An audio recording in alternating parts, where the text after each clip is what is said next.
శ్రీ సచ్చిదానంద సద్గురు సాయినాథ్ మహారాజ్ की जय। సద్గురు శ్రీ సాయినాథుని శరత్ బాబూజీ की जय। శరచంద్రికలో 4వ భాగం ప్రేమవాహిని। గురువుగారు, నిజమైన ప్రేమ వ్యక్తీకరణ కోరుతుంది। భక్తుడు, మా ప్రేమను వ్యక్తం చేయడానికి ఉన్న మార్గాలేమిటి? గురువుగారు, ముందు ప్రేమను అనుభూతి చెందండి, ఆ తర్వాత వ్యక్తం చేయడం। ప్రేమను వెళ్ళిబుచ్చడం అనేది దానంతట అదే వస్తుంది।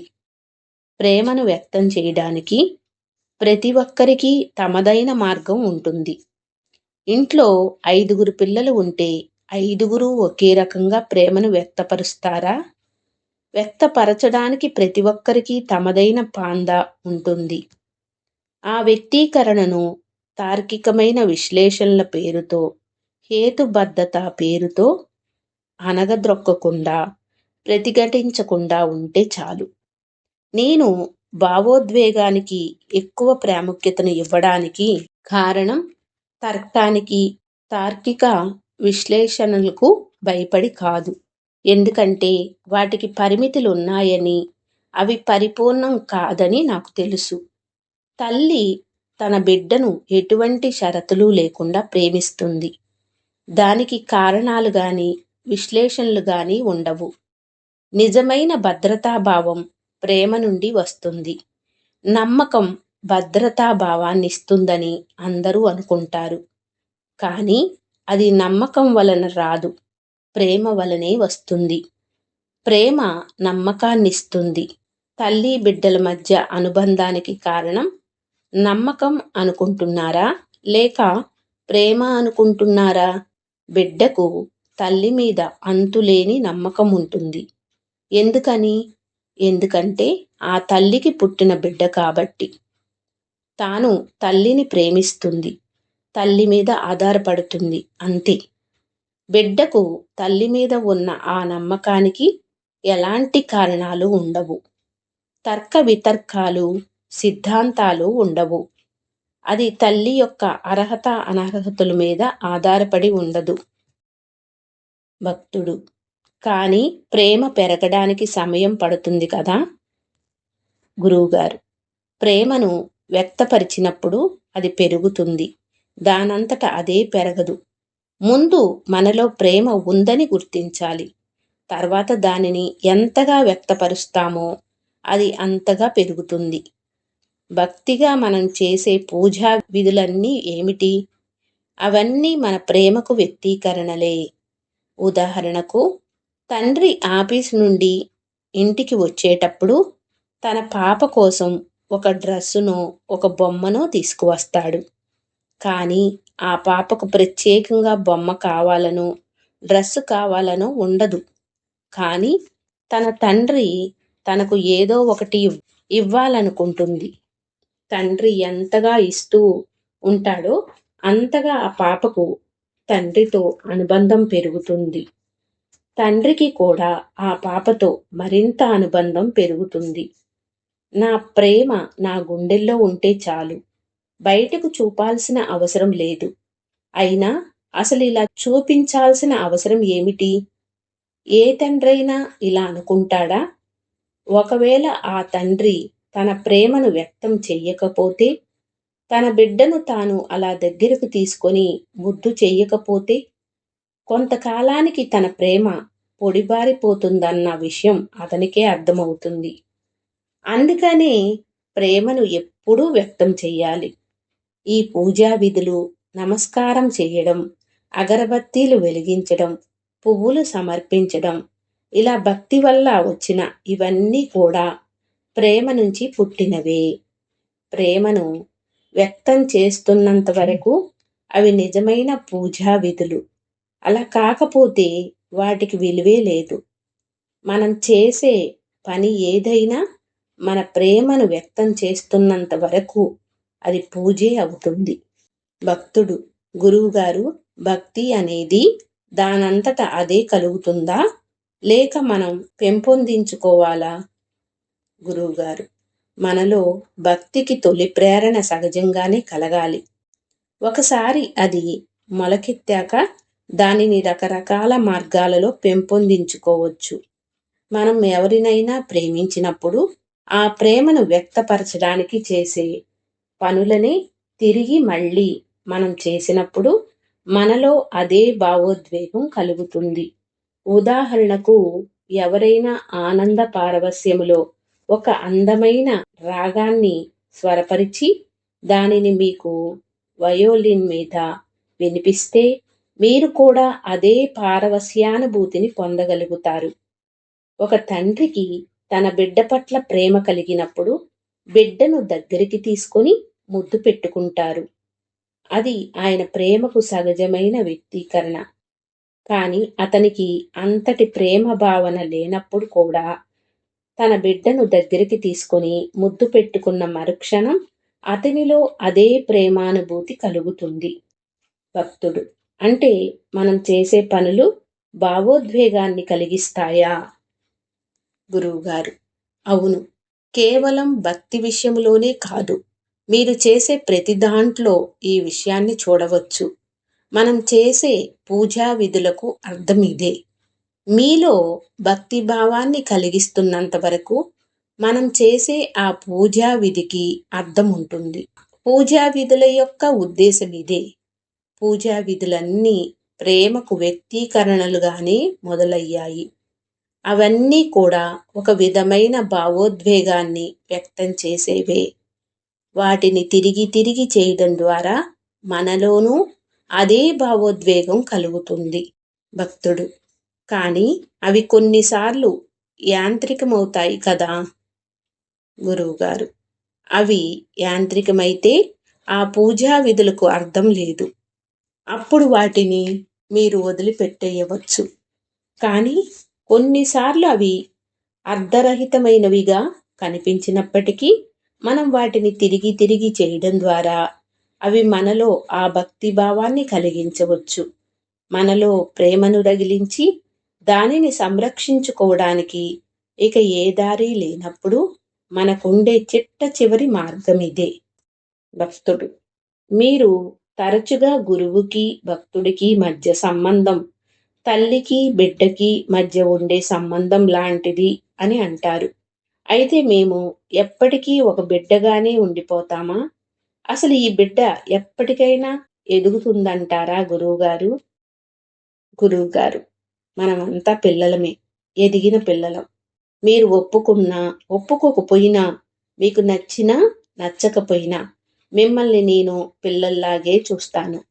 ఓ బిడ్డ నిజంగా ఎప్పుడూ బిడ్డ అవుతుందంటే తల్లితో ఆ బిడ్డకు గల అనుబంధం వలన. బిడ్డకు నిస్సహాయత, అభద్రతా భావం ఉన్నప్పటికీ అవి ఆ రకంగా వ్యక్తం కావు. తల్లి ఇచ్చే సంరక్షణను బిడ్డ తన హక్కుగా భావిస్తుంది. తల్లిపై తనకుండే ప్రేమ వలన ఆ సంరక్షణ పొందడం ఆ బిడ్డ హక్కు అవుతుంది. తల్లి పాలిచ్చినందుకు బిడ్డ ఎప్పుడైనా కృతజ్ఞతలు చెబుతుందా? అయినా తానెందుకు చెబుతుంది? అది తల్లి యొక్క సహజ స్పందన. అక్కడ బిడ్డకు తన నిస్సహాయత కంటే తల్లి సంరక్షణే అనుభవం అవుతుంది. తల్లి గాని తండ్రి గాని తనతో ఉన్నంత వరకు ఆ బిడ్డ వారిని ఎప్పుడూ అంటిపెట్టుకొని ఉండి నిశ్చింతంగా ఉంటుంది. భక్తుడు: అయితే నేను మీ సహాయాన్ని ఒక హక్కుగా కోరవచ్చన్నమాట. గురువుగారు: నువ్వు పసిబిడ్డవనే భావం నీకుంటే. గురువుగారు నవ్వుతూ: భక్తుడు: గురువుగారు, మీ దగ్గర మౌనంగా కూర్చున్నప్పుడు కొన్నిసార్లు నా హృదయంలో ఒకలాంటి తీవ్రమైన బాధ, దుఃఖం కలుగుతుంది. నాకెందుకిలా జరుగుతుంది? గురువుగారు: అది మంచిదే. కొంతమందికి తాము ఏదో పోగొట్టుకుంటున్నట్లు, ఏదో కోల్పోతున్నట్లు భావన కలుగుతుంది. అందుకని వారికది దుఃఖంగా అనుభవం అవుతుంది. అవును, అప్పుడు బాధ కలుగుతుంది. అయినా అది మామూలు బాధ లాంటిది కాదు. అది వేరొక రకమైన బాధ, ఓ మధురమైన బాధ. అది బాధగా ఉన్నప్పటికీ మనం దానిని ఇష్టపడతాం. అందుకే కదా మీరు నా దగ్గరకు మళ్ళీ మళ్ళీ వచ్చి కూర్చుంటున్నారు. గురువుగారు నవ్వుతూ, అది మధురమైన బాధ. ఎందుకయింది? ఆ బాధను మనం మళ్ళీ మళ్ళీ కావాలనుకుంటాం కాబట్టి. ఎప్పుడైతే అక్కడ ప్రేమ ఉంటుందో అప్పుడు ఆ బాధ బాధగా అనుభవం అవ్వదు. ఉదాహరణకు, మీకు ప్రేమ ఉంది కాబట్టి ఇక్కడ ఇంత రాత్రి చలిలో వణుకుతూ కూర్చోవడం మీకు బాధగా అనిపించడం లేదు. బిడ్డ తండ్రి గుండెల మీద నిలబడి పైకి క్రిందకు ఎగురుతూ ఉంటే తండ్రికి నొప్పి కలగవచ్చు. కానీ ఆ తండ్రి ఇంకా ఇంకా ఇంకొక్కసారి అంటాడు. తన బిడ్డ అలా చేయడాన్ని అతను ఇష్టపడతాడు. కాబట్టి ప్రేమ ఉన్నప్పుడు విషయమంతా మారిపోతుంది. అది బాధ కాని బాధ, వేదన కాని వేదన.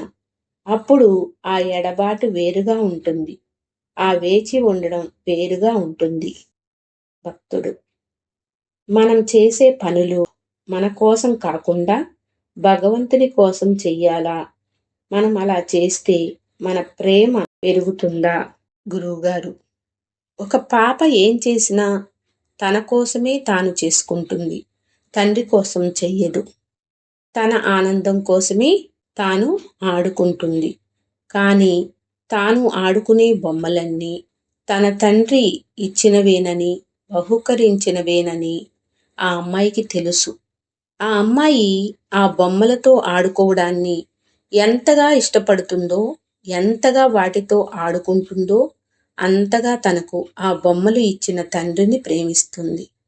ఆ అమ్మాయి ఆడుకునేది బొమ్మలతోనే అయినప్పటికీ ఇక్కడ అంతర్లీనంగా ఉండే సూత్రం ఏమిటంటే వాటన్నిటినీ తనకిచ్చిన వారి పట్ల ప్రేమే.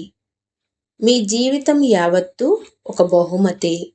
దానిని భగవత్ ప్రసాదితమనో ప్రకృతి ఇచ్చిన వరమనో మీరెలా అన్నా సరే అది ఖచ్చితంగా మీ ప్రయత్న ఫలితం కాదనేది మాత్రం సుస్పష్టం. అందుకనే జీవితం అనేది ఒక బహుమతి. ఈ జీవితం అనే బొమ్మతో ఆనందంగా పారవస్యంగా ఆడుకోండి. కానీ జీవితం మీకు ఇచ్చిన వరం అన్న ఎరుకతో ఉండాలి. ఆ ఎరుకే మిమ్మల్ని ఒక బిడ్డలా ఉంచేటట్లు చేస్తుంది. బిడ్డగా ఉన్నప్పుడు ఈ ఎరుక ఉంటుంది. కానీ ఎదిగే కొద్దీ తాను స్వతంత్రంగా ఆలోచించడం మొదలుపెట్టి ఈ బహుమతులన్నీ తనకు వేరొకరు ఇచ్చారన్న విషయం మర్చిపోతుంది. ఆ ఇచ్చేవారే కారణం. ఆ కారణ ఫలితమే ఈ జీవితం. బిడ్డ పెరిగే కొద్దీ తన జీవితం తల్లిదండ్రులు ఇచ్చిన బహుమతి అనే ఈ ప్రాథమికమైన సత్యాన్ని మర్చిపోతుంది. సత్సంగం అనేది మనమందరం కలిసి కూర్చొని మన సద్గురువు పట్ల మనకు గల ప్రేమను వ్యక్తం చేయడానికి ఒక మిషన్ మాత్రమే. మీకు తోచిన రీతిలో ప్రేమను వ్యక్తపరచండి అంతే. అదే సాధన, అదే భక్తి, అదే యోగం, సేవ. మీరు దానిని ఎలాగైనా పిలవండి. మీరు ప్రేమిస్తున్న లక్ష్యం పట్ల మీరెలా స్పందిస్తున్నారనేది తెలుసుకోండి. మన ప్రేమను ఎలా వ్యక్తపరచాలో, ఎలా అనుభూతి చెందాలో తెలుసుకోండి. మీరు ఎంతగా వ్యక్తపరుస్తారో అంతగా ఆ ప్రేమను అనుభవంలోకి తెచ్చుకోగలుగుతారు. అందుకే ప్రేమను వ్యక్తపరచడం అవసరం. భక్తుడు, గురువుగారు, నేను మనసును ఏకాగ్రం చెయ్యాలనుకుంటాను, కానీ నా మనసు నిరాకరిస్తుంది. గురువుగారు, మనసును ఏకాగ్రం చేయడానికి నేను వ్యతిరేకం కానప్పటికీ నేను దానికి అంత ప్రాముఖ్యతనివ్వను. నేను హృదయానికి, భావోద్వేగానికి, ప్రేమకు ప్రాధాన్యతనిస్తాను. మన భావోద్వేగం ఎక్కడ ఏ విషయం పట్ల బలంగా ఉంటుందో అక్కడ మన మనసు అప్రయత్నంగానే లగ్నమవుతుంది. ప్రేమ నుండి ఏకాగ్రత వస్తుంది. మీరు బాబాను ఒక్కసారి నిజంగా ప్రేమించడం మొదలు పెడితే మీ ఆలోచనలన్నీ ఎప్పుడూ బాబా మీదనే కేంద్రీకృతమవుతాయి. మనం ఎవరినైతే ప్రేమిస్తామో వారి మీదనే, దేన్నైతే ఇష్టపడతామో దాని మీదనే మనసు లగ్నం అవ్వడం అనేది మనసు చేసే పని. అది దాని సహజ ధర్మం. అక్కడ మనం చేసే ప్రయత్నం ఏముంటుంది? ఉదాహరణకు, ఒక అబ్బాయి ఒక అమ్మాయిని ప్రేమిస్తున్నాడనుకుందాం. అతనెప్పుడూ ఆ అమ్మాయి గురించే ఆలోచిస్తూ ఉంటారు. అతను ప్రతి అమ్మాయిలో తాను ప్రేమించిన అమ్మాయినే చూస్తాడు. ఆ అమ్మాయిని మర్చిపోలేడు. ఇక దేని మీద దృష్టి పెట్టలేడు. అది చదువు కావచ్చు, వ్యాపారం కావచ్చు, రోజువారీ పనులు కావచ్చు. అతని మనసంతా ఆ అమ్మాయి మీదే ఉంటుంది. ఇంతటి ఏకాగ్ర చిత్తాన్ని సాధించడానికి అతను చేసిన యోగం ఏంటి? గురువుగారు నవ్వుతూ, ఏమీ లేదు. కేవలం అతను ప్రేమిస్తున్నాడంతే. మీకు అంతటి ప్రేమ ఉంటే ఏకాగ్రత దానంతటదే వస్తుంది. ఎందుకంటే అది ప్రేమ యొక్క పర్యవసానం. భక్తుడు: గురువుగారు, మాలో ప్రేమను పెంచుకోవడం ఎలా? గురువుగారు: ప్రేమను వ్యక్తం చేయడం ద్వారా, అనుభూతి చెందడం ద్వారా పెంచుకోవచ్చు. ప్రాపంచికమైన ప్రేమ విషయాన్ని తీసుకోండి. ఒక అబ్బాయి, అమ్మాయి ఒకరినొకరు చూసుకున్నారు. తొలి చూపులోనే వారిలో ఏదో స్పందన కలుగుతుంది. వారు ఒకరినొకరు ఇష్టపడతారు. విషయం అంతటితో ఆగిపోతుందా? ఆగదు. ఇద్దరూ మాట్లాడుకొని ఒకరోజు రెస్టారెంట్కి వెళ్తారు. మొదట అది అరగంట, తర్వాత 2 గంటలు, తర్వాత 3 గంటలవుతుంది. నిరంతర సాహచర్యం వలన ప్రేమ పెరుగుతుంది.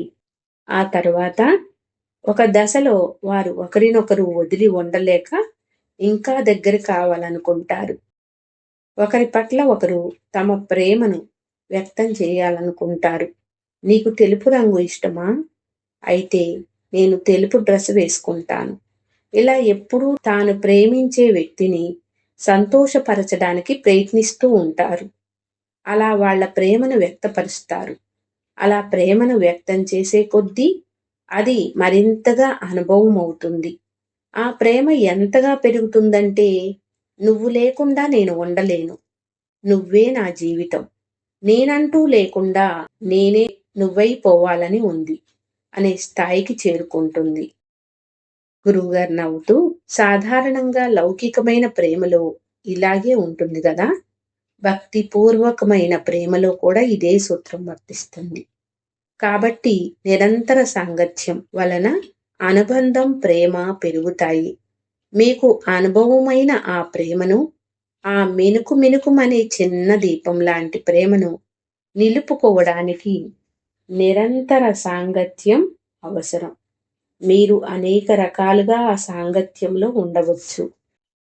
భక్తుడు: అంతరంగంలో నా సద్గురువుకు ఇంకా చేరువు కావాలని ఉంది. కొన్నిసార్లు నాకు నా సద్గురువుకు మధ్య దూరం ఎక్కువగా ఉందని నాకు అనిపిస్తుంది. గురువుగారు: అది మంచిదే. సాన్నిహిత్యాన్ని కోరుకోవడం అనేది ప్రేమ లక్షణం. మన లక్ష్యంతో సద్గురువుతో ఒకటయ్యేదాకా అలా అనిపిస్తూనే ఉంటుంది. శ్రీరామకృష్ణ పరమహంస కాళీమాత విషయాన్నే తీసుకోండి. శ్రీరామకృష్ణులు కాళీమాతకు పూలతో పూజ చేస్తూ ఉండేవారు. కొద్ది కాలం తర్వాత పూజా సమయంలో ఆ పూలను కాళీమాతకు బదులుగా తన మీదనే వేసుకునేవారు. కాళీమాత తమలోనే ఉన్నట్లు ఆయనెంతగా గాఢంగా అనుభూతి చెందేవారంటే, తమకు కాళీమాతకు భేదం ఆయనకు తెలిసేది కాదు. ఆ కాళీమాతకు పూలను అర్పిస్తున్న ఆయన చెయ్యి అప్రయత్నంగా ఆయన వైపుకు తిరిగేది. కానీ అక్కడ ఆయన తమను తాము పూజించుకోవడం లేదు, ఆ కాళీమాతనే పూజిస్తున్నారు. కాళీమాత తనలోనే ఉన్నట్లు ఆయన ఎంత ప్రగాఢంగా అనుభూతి చెందేవారంటే, ఆయన ఆమెతో సంపూర్ణమైన తాదాత్మ్యాన్ని పొందేవారు. భక్తుడు: మేము మా సద్గురువును కలుసుకున్నప్పుడు ఆయన పట్ల మా ప్రేమ మొదలైంది. అది ఆరంభమైతే మరి దీనికి ముగింపేమిటి? గురువుగారు: ఒకవైపు నుండి అది ఆరంభమే. సుదీర్ఘమైన తుదిలేని ప్రేమ కథకు ఆరంభం. నేను ఇంతకు ముందు చెప్పినట్లుగా మనం ఆయనతో ఒకటైనప్పుడే దానికి ముగింపు. ఏ ప్రేమ కథైనా, ప్రాపంచికమైన ప్రేమ అయినా సరే, దాని చివరి గమ్యం ఏమిటి? ప్రేమించిన వ్యక్తితో ఒక్కటవ్వడమే కదా. సద్గురువు విషయంలోనైనా అంతే. కానీ అది మరింత ప్రగాఢంగా ఉంటుంది. భక్తుడు అంటే ప్రారంభంలో మనకు అనుభవమయ్యే ప్రేమకు, చివరిలో మనకు అనుభవమయ్యే ప్రేమకు తేడా ఉంటుందా? గురువుగారు: లేదు, తేడా ఏమీ ఉండదు. అది ఒక సాధన లాంటిది కాదు. ప్రారంభంలో మనలో కలిగిన ప్రేమ చాలా అస్పష్టంగా, అవ్యక్తంగా ఉంటుంది. అది ఇంకా ఇంకా స్పష్టతను సంతరించుకుంటూ పోయి చివరకు ఆ ప్రేమ మన నుండి వేరు కాదని మనకు వాస్తవపూర్వకంగా అనుభవమవుతుంది. ఈ మధ్యలో జరిగేదంతా ఆ అనుభవ వికాసమే, అన్ఫోల్డ్మెంట్. నేను దానిని ప్రేమ పెరగడమని, వృద్ధి చెందడమని కాకుండా ప్రేమ వికసించడం అంటాను. ఒక మొగ్గ వికసించి పువ్వుగా మారుతుంది. ఆ మొగ్గ పువ్వుగా మారడానికి దానికి క్రొత్తగా ఏమీ కలవలేదు. అలాగని పువ్వు మొగ్గ నుండి వేరు కాదు. ఆ మొగ్గే పువ్వుగా వికసిస్తుంది. అందుకనే నేను దానిని వికసించడం అంటాను. ముకుళించుకొని ఉన్నదేదో, మడతల్లో దాగి ఉన్నదేదో నెమ్మదిగా మడతల నుండి విడిపడుతుంది. అదే వికసించడం అంటే. అప్పుడు అందులో ఉన్నదాన్ని చూడగలుగుతారు. అది మరింత స్పష్టమవుతుంది, మరింత వాస్తవమవుతుంది. అదే ప్రత్యక్షం చేసుకోవడం అంటే. ఆ మడతలు తెరలు తీయడమే డిస్కవర్. మడతలు తెరలు తొలగిపోయి అందులోని సత్యాన్ని దర్శించడమే సాక్షాత్కారం. ఆ మడతల నుండి సత్యాన్ని వెలికి తీయడమే ముక్తి. మీరు దానిని ఎలా పిలిచినా సరే, ఏ పదాలైనా దానినే సూచిస్తాయి. శ్రీ సచ్చిదానంద సద్గురు సాయినాథ్ మహారాజ్ కీ జై. సద్గురు శ్రీ సాయినాథుని శరత్ బాబూజీ కీ జై.